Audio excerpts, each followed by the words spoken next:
Hi Sloths, and welcome back to Ebon Light. In the last episode, I rushed through the entire thing. Sorry about that. But in the last episode, we found out that both Emir and Chandler had died in the ship eater attack. And we also had a very romantic conversation up on the deck with our boyfriend Haron. And in this episode, we're going to probably return to Gallia and figure out what punishment awaits us. And I didn't show the stat screen last time, but I'm showing it now, and since the last time I showed it, our stats, pretty much all of them, apart from like Curiosity, Charm and Tenacity, have gone up. I think Cunning has only gone up just a little bit, but I'm not entirely sure of that. But everything else has basically gone up.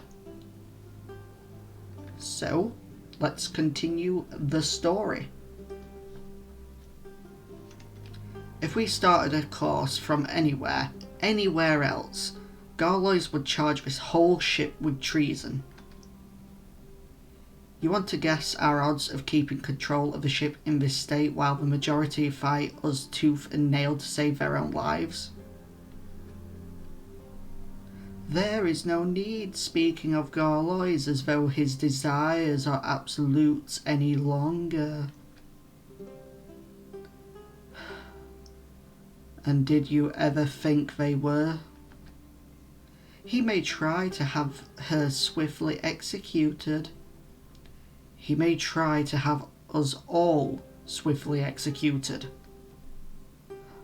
But, Ernol, if you would please stay quiet. We won't allow her to be whisked away without a fight. Haron hadn't said anything to me since I'd arrived, but he had maneuvered himself quite skillfully to my side. He spiraled his fingers into mine. I glanced at him smiling, enjoying the warmth as the others discussed my inevitable demise. He leaned into my ear, and almost too quietly to hear, he whispered, I will not let anything happen to you. Then what is the plan once we dock? Prepare for war? He glanced at Calipoa and clicked his tongue. 7 of us against the island. Word will have reached him before we arrive. He'll know what she did to the Cascas. If he tries to arrest her the moment we dock, and if he thought she might resist, he would prepare for heavy resistance. Would he kill me for returning? I defended the ship. I'm not going back. Say nothing. Yeah, we don't really need to say anything in this moment, so let's just keep quiet.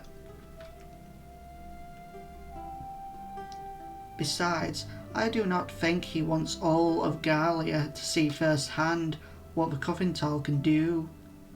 The docks were shrouded in mystery, but no one knew quite what they saw and heard. Watching those purple shimmers cascade out of Mavis is another matter entirely. Casualties, property damage, all put aside in fear of the wonder and intrigue of our past. Yes, I'm almost certain of it. He is afraid of her, less of her power, but of her being seen. Dullier failed to suppress a quick laugh. Really? He must not have tried to suppress it long. And he's already lost. How has he lost? But he's going to fight. To think otherwise is a grave mistake. He sent us out here to keep her out of the city. If she showed great power like she did, do you think he was going to kill us all to keep us all silent? Perhaps eventually. I'm glad I'm not the only one who thinks so. He introduced her to everyone. He brought attention to her. This doesn't seem right. An obnoxious laugh took everyone's attention. Everyone but Haron. Oh, it's this bloody guy again. Out from a shadowy veil stepped Ekere, grin upon his face. Contain her. I don't remember what voice I did for Ekere, so this is probably going to be completely different to what it was before, but oh well. Contain her quietly. You suppose he'll have her assassinated? Get out. In a moment, Commander. Perhaps I have something to add. Well, if you stand still, I might get in a little more practice. The way you all listen to your Onyx Chandler, as though he understands the mind of our Grand General, is precious. Like he's your father and you're all gathered around for a bedtime story. And here, I thought his specialties lie in trinkets of war, potatoes, blackmail, theft. What does potatoes have anything to do with war? That's probably a reference that I don't understand. I have no idea. Dullier's smile grew thin and unkind. I have survived much. You would be surprised at all my talents.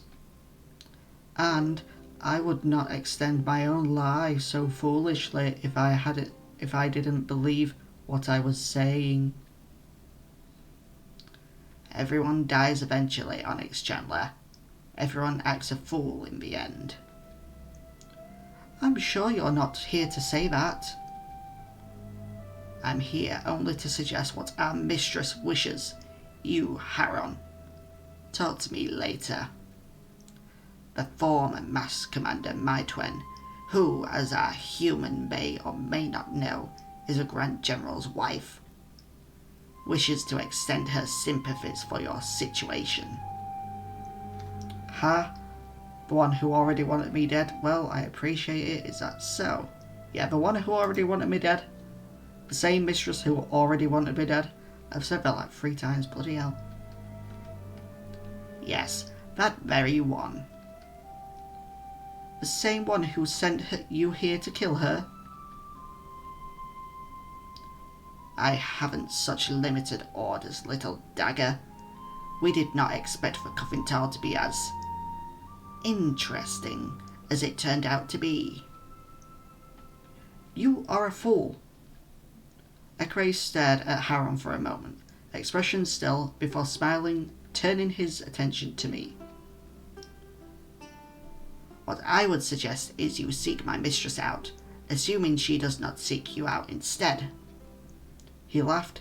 The rest of us did not. Haron could tell you Haron could tell you how to find her, I'm sure. Then you're done? He nodded. Then leave. Ekere disappeared into the crowd. For a little while, the bickering had started up again, but Haron was preoccupied with watching for Ekere's reappearance. Erna was trying to keep Dullier from spouting outright treason too loudly, and Calipoa was just fidgeting. Madrili. I looked at Haron, who still held my hand, and smiled at the affection in his gaze. What do you want to do when this is over? Do you want to go somewhere? Oh, my voice just went funny. Ugh. Somewhere without gilded traders and brooding scouts. And I am sure to assume then we would take your brother. Oh no, though if we did, he would keep his distance. Trip sounds nice, I'll be happy as long as we're both okay. I was thinking shopping. I want to go back to Edric. I can't think about that yet. Yeah, I do want to go back to Edric. You know, nice lovely island home. I want to go back to Edric. See how things have stayed the same. Without you? How could they have? Edric can go on without anyone.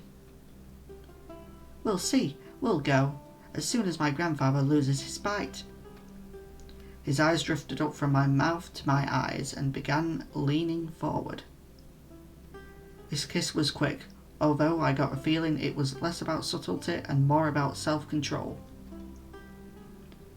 Still, the closeness of another in this new and dark world of mine had my face flushed.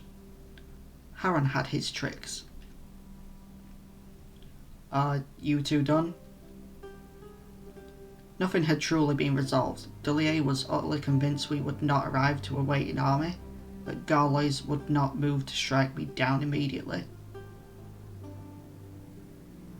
The others were less convinced of anything, and Delier, being the only one among them who was not in the forces, as had been pointed out many times, it did not lend to confidence in his prediction of Grand General's movements.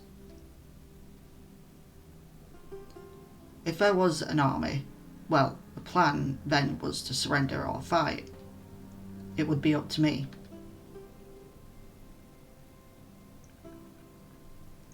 I left my cabin, and no sooner had I stepped out of the mess did a hand grab me and pull me aside.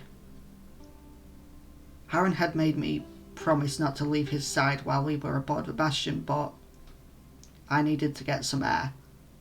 Fool that I am. Where are you off to, purple kitten? Let go of me, not your business to my cabin. Yeah, let go of me. Get your hands off at me, Ekere. Unless you want me to do to you what I did to that fish.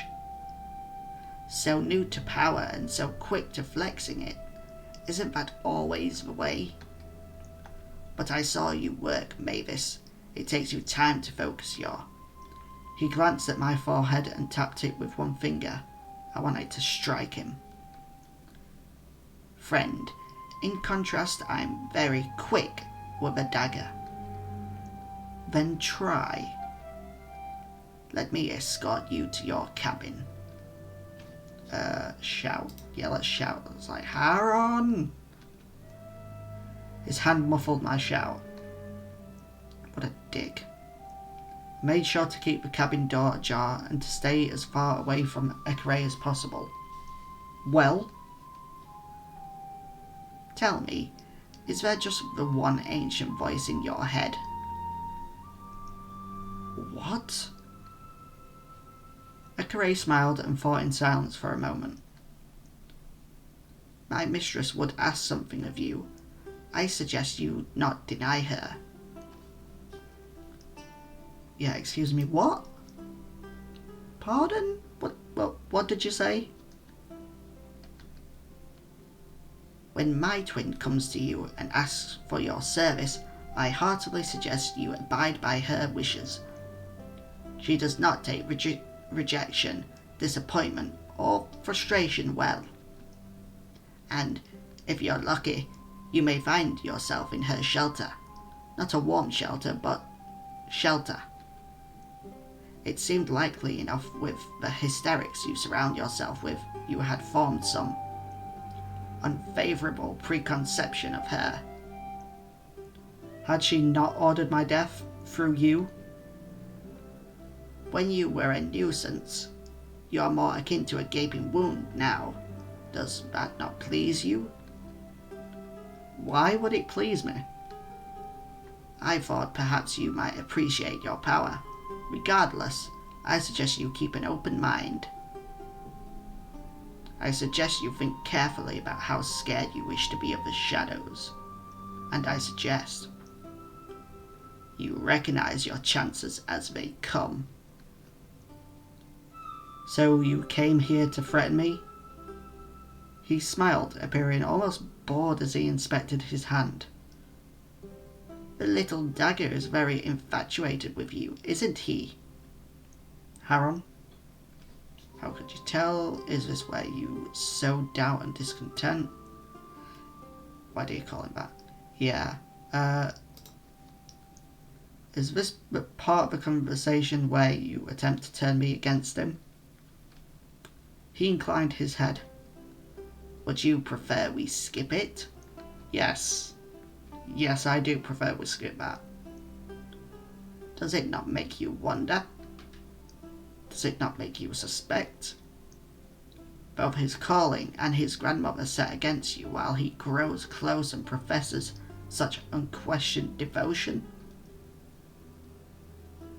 Do you not consider that I am the assassin you see, and he is the assassin you don't? What are you? I'll not wear my welcome. May your journey home be restful. What a dickhead. There were no more sea monsters for the rest of the journey. The Cuffingtall's whispers were sometimes frequent and sometimes utterly devoid. My strength had come back, at least, and just in time.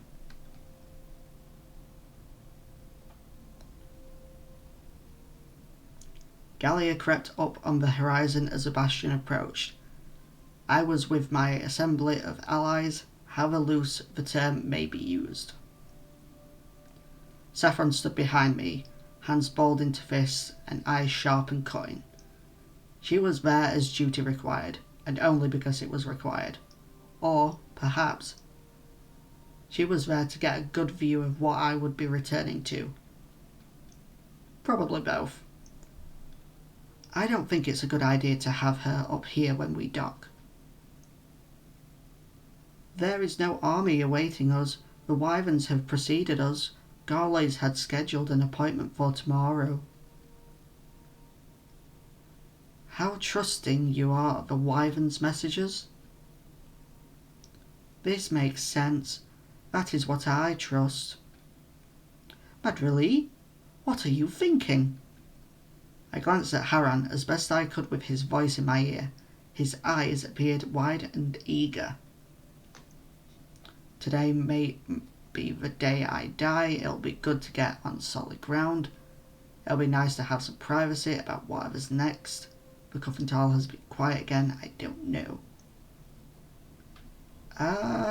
Yeah, it would be good to get on solid ground. I hate boats. But it'll be nice to stop with this swaying, to put my feet on something solid. Haven't taken to the sea then? Well, there's always wyverns. Yes, please, I want to ride a wyvern. Disembarking was a curious and tense affair.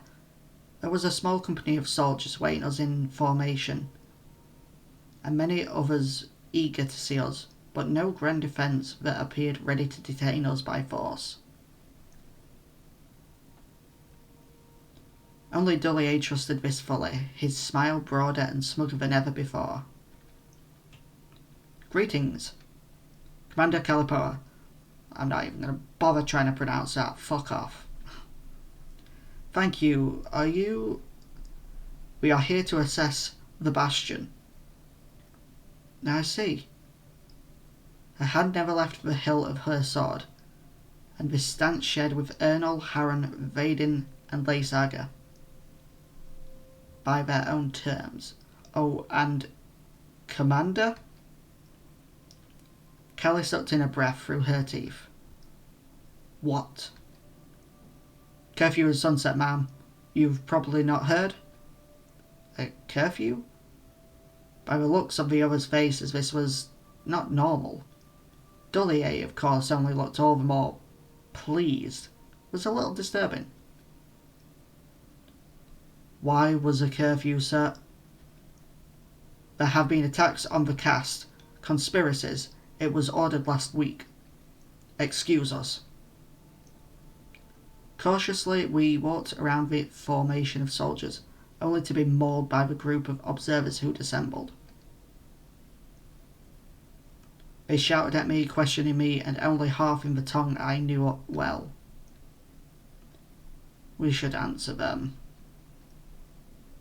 No, we shouldn't. We should get her home. There's clearly been developments. It's up to her. I wonder what happens if you break the curfew.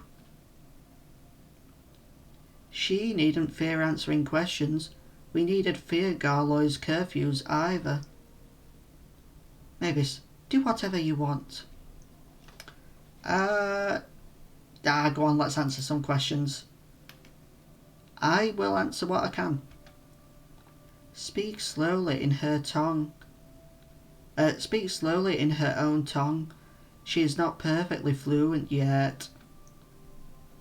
What are you planning to do? Plan to stay alive. I'm planning on discovering the truth. I want to go home. Whatever I want. Yeah, I'm planning on staying alive, thanks. I'm planning to stay alive. I can see little else. Ever since I first met a Gallian, my life has been in peril and I am weary. There was a lull in the crowd as they considered what I said. Quiet before another spoke up. What do you think of our Grand General? Oh, he's a dick. What a question. Ask her instead what her loyalties are. It's a fair question, I think. He wants me dead, I want him dead. He is a tyrant, he is a fool, he is a powerful man. I don't know him.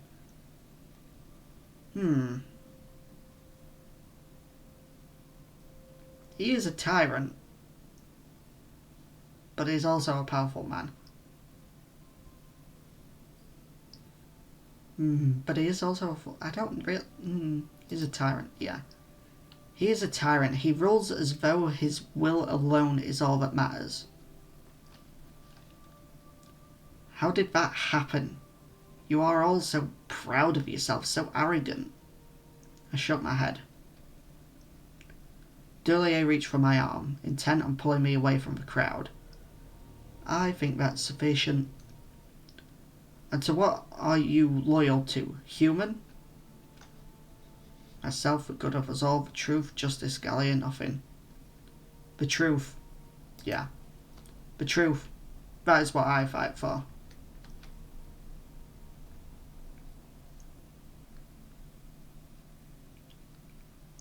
As I said, Loushurst, she is not returning with you. If that is what you wish, what she wishes, fine. Either way, Haron, we would be wise to get off the streets. She can collect her things. It's good to be home. She's fine here, Haron. You're acting ridiculous. I'm not being ridiculous, brother. You might understand if you... She's coming home with us. I understand perfectly. You are ridiculous. Even then, you've never been this blind before. I am far from blind, I assure you. Or, if I am, I'm glad to be. Ernol sighed. All it took was a human, Quiet now. Let's ruse the house and get some supper, then resume our bickering with full... All of my companions went quiet at the sight of a woman in Dulier's dining hall. Mietwen.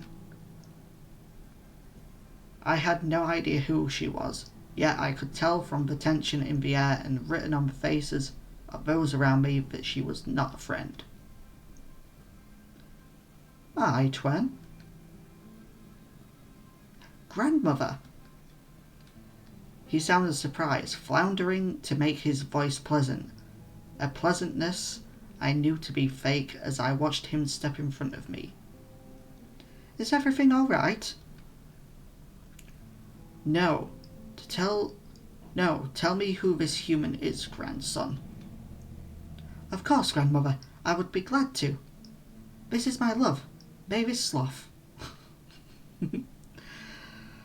Oh, that sounds ridiculous now that I say that out loud. Wonderful. Why did I name my character this way? Your love. Yes, I'm most happy to say. That's the first time he's actually said that out loud to anyone but us, but okay. She stared at him, and though her expressions were difficult to be sure of, I got the impression she had a difficult time believing him. How might I help you, Mietwen, now that you've welcomed yourself uninvited into my home. I'm here to talk to the human.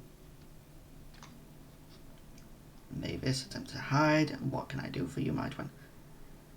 Yeah, Mavis. It's Mavis. Yeah, you know my name. I'm not just called human, I'm called Mavis. Thanks. I stepped forward, meeting her gaze as it rapidly examined every inch of me. Ugh, creepy. Her eyes cut through me like knives, so harsh and violent. Such a perversion to the same shade of iris that she shared with her gentle-hearted grandson. Mistress. A crane must have snuck in behind us, and now the two assassins had us trapped. His tone was full of bizarre affection for his mistress. But if I needed to use the coffin tower with Harren so close and my control over it so erratic... Grandmother, what are you doing? I'm here for her. Keep your mouth shut, Harren, and we can have all the words you'd like later. Provided I still have a tongue, She shot him a look that could have almost been maternal frustration. It did nothing to comfort me. Let me look at you. Come here. Okay, let's just approach her, I suppose. While this was certainly a less than stellar idea, I walked forward and presented myself to Mietwen.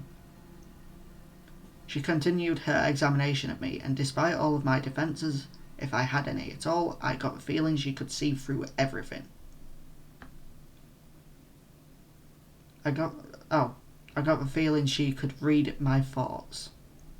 Only I can do that. Looking back at her. Okay, that's a little bit of a grammatical error right there. Looking back at her, I could see traces of rage, desperation, and fear. Though she was not afraid of me, I was almost certain. My husband has done a foolish thing. None of us prompted her to continue, though all of us were eager to hear her elaborate. I need to know what your affliction whispers to you, and I need to know its secrets. The coffin towers? Secrets of the many?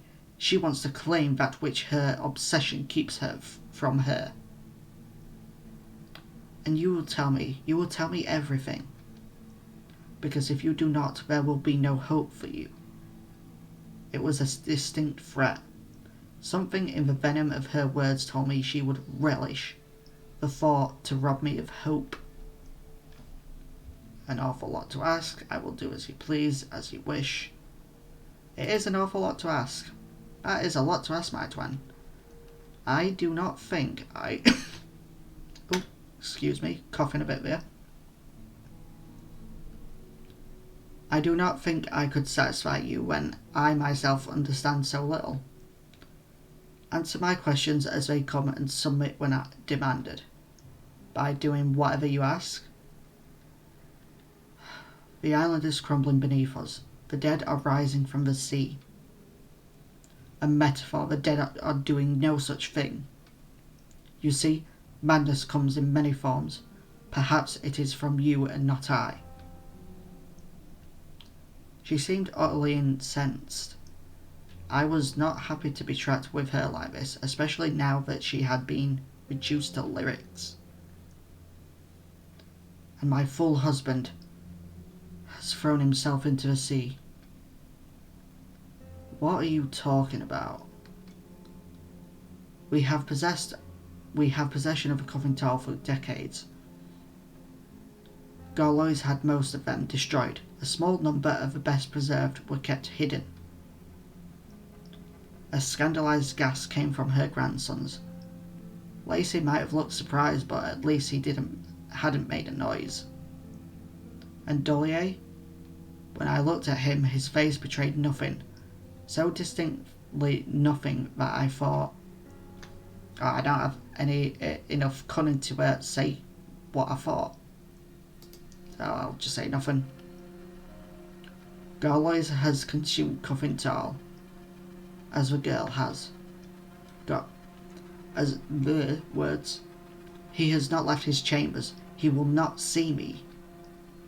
I was very confused. I felt scandalised and nervous, lost, incredulous. If he was this desperate when he had hated it so when he saw it within me, how great a threat he must think of me. Whatever words those were. And if the Cuffintal's madness treated him kinder, or even worse, than it had treated me, what could he do? Is this true?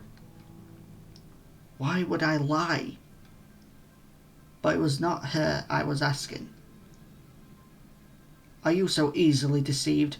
Have you never known how closely loathing lingers to lust, hatred to love?